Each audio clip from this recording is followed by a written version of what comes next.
நண்பர்கள் அனைவருக்கும் காலை மாலை மதிய வணக்கங்களை தெரிவித்துக் கொள்வது உங்கள் நண்பன் அருண். இன்னைக்கு வீடியோ நம்ம எதை பத்தி பார்க்க போறோம் அப்படின்னு பாத்தீங்கன்னா, டூரிஸ்ட் விசா இருக்கு பாத்தீங்களா. டூரிஸ்ட் விசால வந்துட்டு போறவங்க செய்யக்கூடாத தவறுகள் என்னென்ன அப்படிங்கறத இந்த வீடியோல பார்க்க போறோம். நிறைய பேருக்கு இது தெரியாம சிங்கப்பூருக்கு போறாங்க, டூரிஸ்ட் விசால எல்லாம் போறாங்க. போயிட்டு இதெல்லாம் பண்றதுனால ஒண்ணு அவங்க டீபோர்ட் பண்ணப்படுறாங்க, அப்படி இல்லைன்னா அங்கேயே ப்ராப்ளம் ஃபேஸ் பண்றாங்க, திருப்பி அங்க போக முடியாத அளவுக்கு பிளாக் லிஸ்ட் பண்ணப்படுறாங்க. ஸோ இதெல்லாம் நடக்கக்கூடாது அப்படின்னு நினைச்சீங்கன்னா இந்த வீடியோவை கடைசி வரைக்கும் பாருங்க. பார்த்துட்டு டூரிஸ்ட் விசால போறவங்க இந்த தவறெல்லாம் கண்டிப்பா இப்போ நீங்க போனாலோ இல்லை உங்க ரிலேட்டிவ் யாராவது போறாங்களோ அவங்களுக்கும் இந்த வீடியோ ஷேர் பண்ணி வச்சு இந்த மாதிரி தப்பெல்லாம் அங்கே பண்ணக்கூடாது அப்படிங்கிறத அவங்கள்ட்டையும் சொல்லுங்க, நீங்களும் தெரிஞ்சுக்கங்க.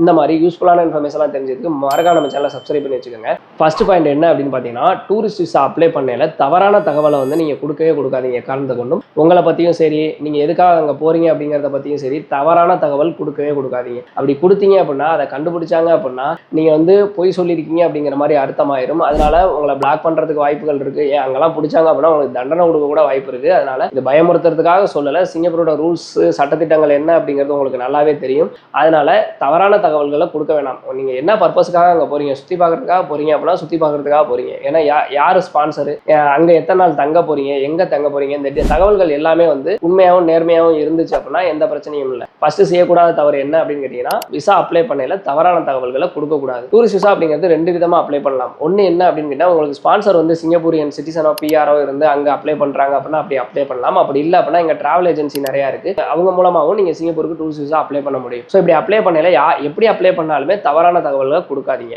ரெண்டாவது ரொம்ப ரொம்ப இம்பார்ட்டன்ட், டூரிஸ்ட் விசா அப்படிங்கிறது சுத்தி பார்க்கறதுக்கு மட்டும்தான். ஆனா நிறைய பேர் அதை என்ன பண்றாங்க அப்படின்னா, டூரிஸ்ட் விசால போயிட்டு நான் வேலை தேடுறேன் அப்படிங்கிற மாதிரி அங்க போயிட்டு நீங்க வேலை தேடுறதுக்காக ஒரு சில பேர் போறாங்க. ஒரு விஷயம் நல்லா தெரிஞ்சுக்கோங்க, நீங்க டூரிஸ்ட் விசால நீங்க போயிட்டு இமிகிரேஷன் நல்லபடியா கிளியர் பண்ணி உள்ள போனாலுமே இப்ப இருக்க சுச்சுவேஷன்ல டூரிஸ்ட் விசால போறது வேஸ்ட். வேலை தேடி போறது ஏன்னு கேட்டீங்கன்னா, இங்கிருந்தே வேலை தேடுறவனுக்கும் வேலை இல்லை. ஏஜென்சி சைட்லேயே கேட்டோம்னாலும் வேலை அவ்வளோ சீக்கிரம் கிடைக்கல. பயங்கர எக்ஸ்பீரியன்ஸ் கேட்குறாங்க, நிறைய டாக்குமெண்ட்ஸ் கேட்குறாங்க. இப்போ எப்படின்னா, இந்த முன்னாடிலாம் அமெரிக்கா ஆஸ்திரேலியா போகிறது லண்டன் போகிறதுக்குலாம் ரொம்ப கஷ்டமாக இருக்கும். ஆனால் அதே மாதிரி தான் இப்போ சிங்கப்பூர் போகிறது ரொம்ப கஷ்டமாயிருச்சு. ஸோ அப்படி இருக்கிறப்ப நீங்கள் டூரிஸ்ட் விசால போய் நான் வேலை தேடி அங்கே ஜெயிச்சிருவேன் அப்படின்னு நினச்சிங்கன்னா அதுக்கு வாய்ப்பே கிடையாது.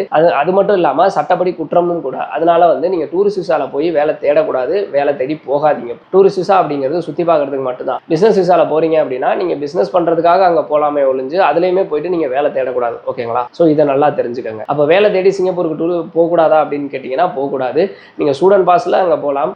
வேலை தேடி அப்படின்னா இங்க இருந்து நீங்க வேலை விசாவோட தான் அங்க போக முடியும். அங்க போயிட்டு நீங்க வேலை தேடக்கூடாது. அடுத்ததா பாத்தீங்க அப்படின்னா, நீங்க இங்க இருந்து சிங்கப்பூருக்கு டூரிஸ்ட் விசால போறீங்க அப்படின்னா உங்களோட டாக்குமெண்ட்ஸ் எல்லாமே ப்ராப்பரா வச்சுக்கோங்க.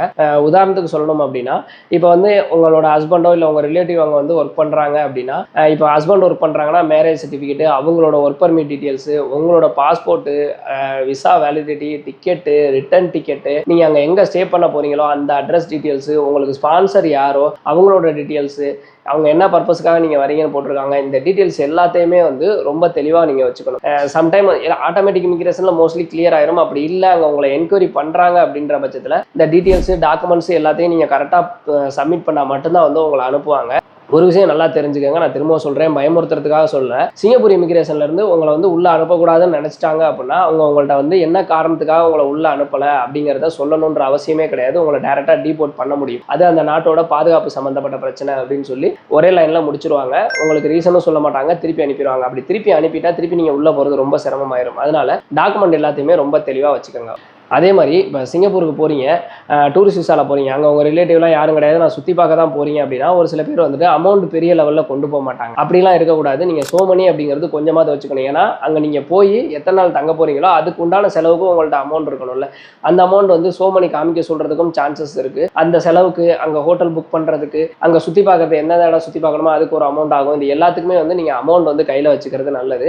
அதை சோமனி காமிக்க சொல்றதுக்கும் சான்சஸ் இருக்கு. அப்படி காமிக்க சொன்னாங்க அப்படின்னா கண்டிப்பாக நீங்கள் காமிச்சா. ஸோ அதுக்காக சோமனியும் கண்டிப்பாக கையில் வச்சுக்கோங்க. இது யாருக்கெல்லாம் பொருந்தும்னு கேட்டீங்கன்னா, சிங்கப்பூர்ல யாருமே இல்லை நான் சுற்றி பார்க்க தான் போறேன்றவங்களுக்கு பொருந்தும். அதே உங்க ரிலேட்டிவ் அங்கே இருக்காங்க, இல்லை என் ஹஸ்பண்ட் அங்கே இருக்காரு, அவரை பார்க்க போறேன், என் ஒய்ஃப் அங்கே இருக்காங்க, அவங்கள பார்க்க போறேன் அப்படின்னா அதுக்கு சோமனியை பெருசாக காமிக்கணுன்ற அவசியம் இல்லை. ஏன்னா அங்கே இருக்கவங்க உங்களை டேக் கேர் பண்ணிக்குவாங்க. அதனால அவங்களோட டீட்டெயில்ஸ் மட்டும் உங்கள்கிட்ட இருந்தால் போதும். உதாரணத்துக்கு உங்க ஹஸ்பண்டோ இல்லை உங்க ஒய்ஃபோ அங்கே ஒர்க் பர்மிட்ல இருக்காங்கன்னா அவங்களோட ஒர்க் பர்மிட் டீட்டெயில்ஸ் அது எல்லாமே இருந்துச்சுன்னா போதும், வேற எதுவும் தேவையில்லை. அதே மாதிரி இந்த அங்கே யாருமே இல்லாமல் சுற்றி பார்க்க போறவங்க எங்க தங்க போறாங்க, மோஸ்ட்லி ஹோட்டல்ல தான் நீங்க தங்குற மாதிரி இருக்கும். ஹோட்டல்ல முன்னாடியே புக் பண்ணியிருக்கணும். அந்த புக் பண்ணதுக்கான டீட்டெயில்ஸ் கேட்கறதுக்கான சான்சஸ் இருக்குது. அதே மாதிரி நீங்கள் எப்போ எல்லா டைமே டூரிஸ்ட் விசாவில் யார் போனாலுமே வந்துட்டு ரிட்டர்ன் டிக்கெட் வந்து கேட்பாங்க. நீங்கள் திரும்பி அதாவது அந்த விசா முடியறதுக்குள்ள நீங்கள் ரிட்டர்ன் வந்து டிக்கெட் புக் பண்ணிட்டு தான் போயிருக்கணும். ரிட்டர்ன் டிக்கெட் சில பேர் வந்து அந்த டம்மி டிக்கெட் எல்லாம் போட்டு போகிறாங்க. அந்த மாதிரிலாம் போகாதீங்க.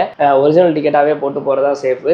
ஒரிஜினல் டிக்கெட்டாக போட்டுக்கோங்க. சப்போஸ் நீங்கள் விசாவை எக்ஸ்டெண்ட் பண்ணுற மாதிரி இருந்தால் அந்த டிக்கெட் டேட் மாற்றுற மாதிரி போட்டுக்கோங்க. அதுக்கு கொஞ்சம் பெனால்ட்டி தான் வரும். அதை கட்டி நீங்கள் வந்து டிக்கெட் டேட்டை மாற்றிக்க முடியும். சப்போஸ் உங்களால் அங்கே நீங்கள் போன டைமுக்குள்ளே உங்களோட வேலையை முடிக்க முடியல, நமக்கு இன்னும் கொஞ்சம் டைம் அங்கே இருக்கணும்னு தேவைப்பட்டுச்சுன்னா நீங்கள் ஐசிஎல் அப்ளை பண்ணி விசா எக்ஸ்டெண்ட் பண்ணிக்கலாம். அடுத்தது பார்த்தீங்க அப்படின்னா உங்களுக்கு வந்து யார் உங்களை கூட்டிகிட்டு போகிறாங்களோ, அதாவது ஒன்று ஏஜென்சி மூலமாக வந்து இங்கே ட்ராவல் ஏஜென்சி மூலமாக நீங்கள் அப்ளை பண்ணுறீங்க அப்படின்னா அவங்களோட டீட்டெயில்ஸ் அவங்க எல்லாத்தையும் தெளிவாக வச்சுக்கோங்க.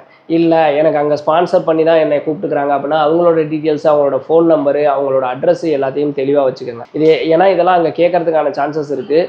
இதுக்கு வந்துட்டு உங்களால் சரியான பதில் சொல்ல முடியல அப்படின்னா உங்களை திருப்பி அனுப்புறதுக்கான வாய்ப்புகள் ரொம்ப அதிகமாக இருக்குது. ஸோ இந்த டீட்டெயில்ஸ் எல்லாத்தையுமே வந்து கரெக்டாக வச்சுக்கோங்க. அடுத்தது பார்த்தீங்க அப்படின்னா நீங்கள் வந்து பக்கத்து ஊருக்கெலாம் போல் ஒரு புது நாட்டுக்கு போகிறீங்க. நம்ம இப்போ ஒரு உதாரணத்துக்கு நீங்கள் இந்தியாவிலேருந்து போகிறீங்க அப்படின்னா இந்தியாவோட சட்டத்திட்டங்கள் வந்து வேறு.